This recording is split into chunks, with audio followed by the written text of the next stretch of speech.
ലഹരിക്കേസിൽ പോലീസിന് വിവരം നൽകിയെന്ന് ആരോപിച്ച് യുവാവിന് സുഹൃത്തുക്കളുടെ മർദ്ദനം. കണ്ണൂർ എടക്കാട് സ്വദേശി റിസലിനാണ് മർദ്ദനമേറ്റത്. റിസലിന്റെ സുഹൃത്ത് ഫഹദിനെ കഞ്ചാവുമായി കഴിഞ്ഞ ദിവസം പിടികൂടിയിരുന്നു.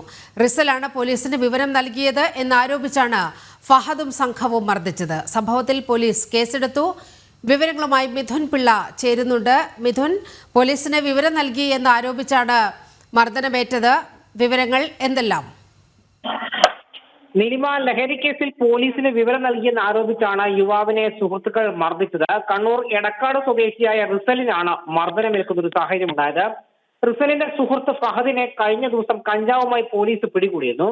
അതിന് തൊട്ടു പിന്നാലെ ഈ റിസലാണ് പോലീസിന് വിവരം നൽകിയതെന്ന് ആരോപിച്ചാണ് ഫഹദും സംഘവും ഈ റിസലിനെ മർദ്ദിക്കുന്ന ഒരു സാഹചര്യം ഉണ്ടായത്. 7 പേർക്കെതിരെയാണ് പോലീസ് ഇപ്പോൾ കേസെടുത്തിരിക്കുന്നത്. പരിക്കേറ്റ റിസൽ ഇപ്പോൾ പരിയാരം മെഡിക്കൽ കോളേജ് ആശുപത്രിയിൽ ചികിത്സയിൽ കഴിയുകയാണ്. പോലീസിന് ഈ വിവരങ്ങൾ കൈമാറിയത് ഫഹദാണ്, അല്ലെങ്കിൽ റിസലാണ് എന്ന വ്യക്തമായ ആരോപണം ഉന്നയിച്ചുകൊണ്ടാണ് ഇത്തരമൊരു അക്രമം ഈ ഫഹദും സംഘവും റിസലിന് നേരെ നടത്തിയത്. റിസലിന് സാരമായി പരിക്കേറ്റിട്ടുണ്ട് എന്നാണ് മനസ്സിലാക്കാൻ വേണ്ടി ശ്രമിച്ചിരിക്കുന്നത്. തലയ്ക്കടിച്ച് കൊലപ്പെടുത്താനുള്ള ശ്രമം നടത്തിയെന്നാണ് FIR-ൽ പോലീസ് രേഖപ്പെടുത്തിയിരിക്കുന്നത്. ഏതായാലും സംഭവവുമായി ബന്ധപ്പെട്ട് എടക്കാട് പോലീസ് കേസെടുത്ത് അന്വേഷണം ആരംഭിച്ചിട്ടുണ്ട്. ദിലീമ.